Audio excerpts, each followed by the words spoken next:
Hello and welcome to today's episode of Scrapbook TV. Today I'm going to talk about adding an alpha as a title to a scrapbook layout. I will be using this alpha right here.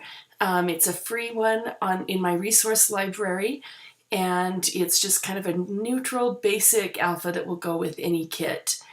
The kit that this layout comes from is one from my scrap club.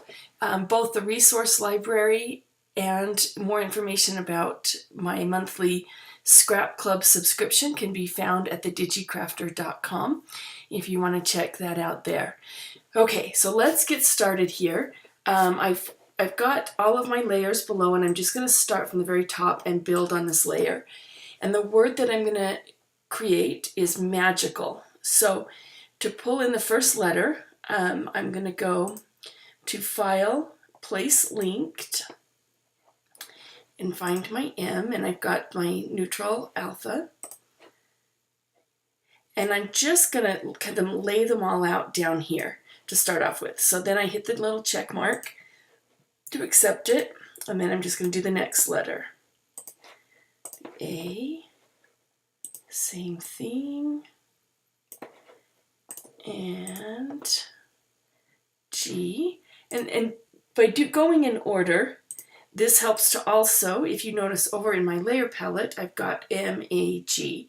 So we want them to be building in order.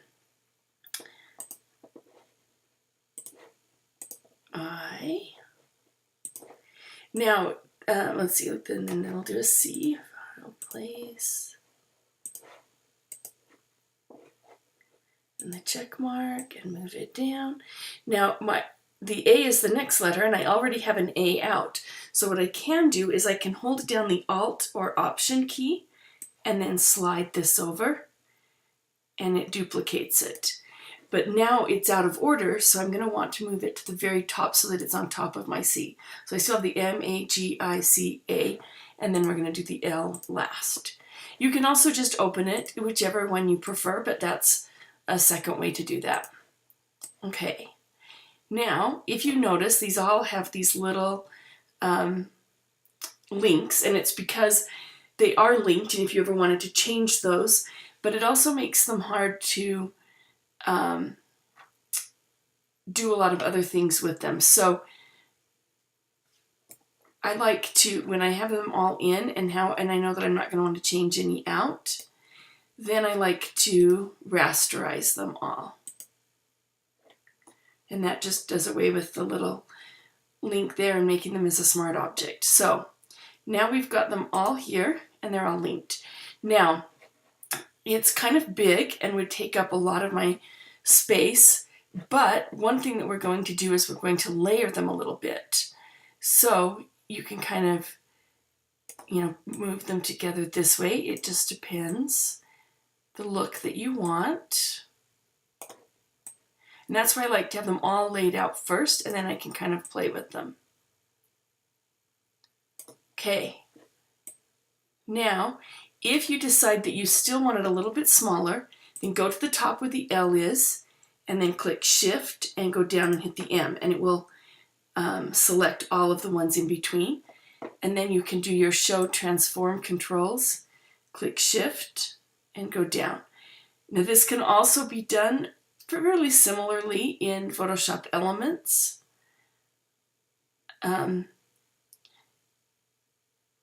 It will be in a different place to do the transform control so that you can add those. It's under your tools, but it's the same basic concept.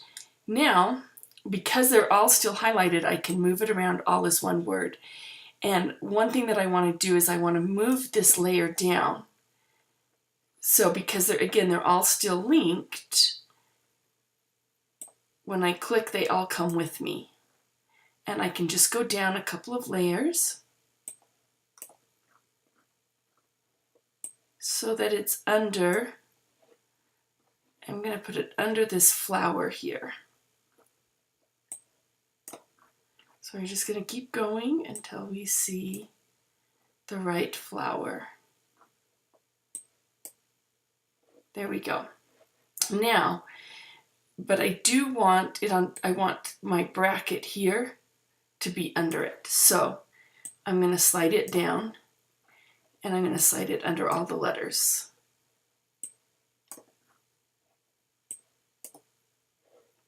There. And that way we can kind of move these around. Okay, now we're going to come back over and we're going to find our letters again. I think they're down here a ways. So we just look for the L, A, C, I, okay, down to the M. Now we're going to apply a shadow to them. So we're actually just going to start with the M, and we're going to double click on the layer palette, or you can do the effects menu if you're in Photoshop Elements, and you're going to click drop shadow. And then we're going to double click on the drop shadow so that we can kind of play around with the settings. We're going to choose linear light. It just really gives an extra little pop for our alpha here. And then the distance, we're going to do 8, the spread, do 3, and the size, 15. Okay, now here's a little trick. This won't, well, I think this actually does work in Photoshop Elements as well. I could click OK and it would just apply it to this one. But if I click New Style and then click OK, it saves all this information here. And so when I click OK, now I can highlight all my other letters all the way up to the L. And in my styles, this last one here that was added is that new one. And when I click on it, it adds it to all of them. So that's a nice little trick to really speed things up. And there you go. Once you get it set for whichever video you, or for whichever layout you want, then you can do that. So we've added in the title, the alpha as a title.